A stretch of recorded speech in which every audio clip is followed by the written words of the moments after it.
Cool, and welcome back to Justice Empire's Home Cinema Basics. Right, now we know which cables that we need to talk about connections. First things first, we need to, little safety precaution, you need to make sure that you turn the equipment off. There is a little amount of voltage lurking around, and obviously you don't want to short out a cable, cause some sparks, cause some fireworks, generally have fun and games with that. So make sure the equipment's off before we fiddle about with cables. The first that I want to put together are the speakers. Now personally I prefer to connect the cable at the speaker end first and then into the amplifier. It doesn't really matter which way round you do it. If you remember in the last video, I talked about the speaker cable being labelled on one core. You need to make sure that's connected to the same terminal each end. So I would advise to go for the red, which is the positive. So the marked core plugged into the red terminal at the speaker, and the same core plugged into the red terminal on the corresponding terminal on the amplifier. Now on the back of the amplifier, obviously there's at least five speaker terminals, and you'll connect them to each one of your speakers. The subwoofer, depending on if you have an active or passive subwoofer, will either require a speaker cable or an audio cable.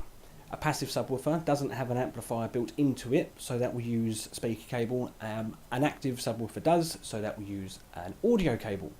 That needs to be connected on the pre-outs of the back of the amplifier.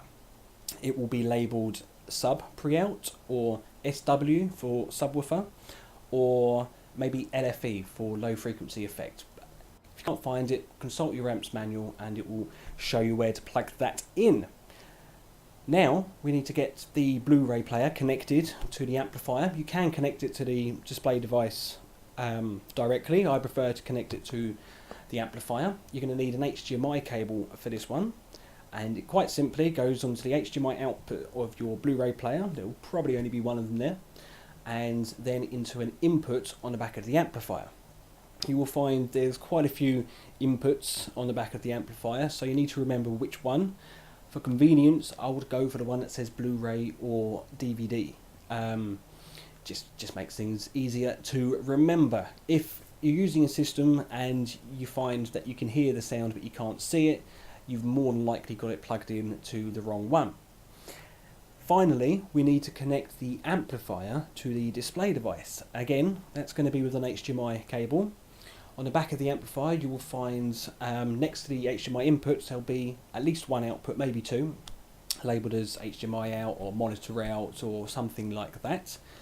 Then on your display device, you will have a couple of inputs on there, and I would probably go for number one, just to make things easier to remember.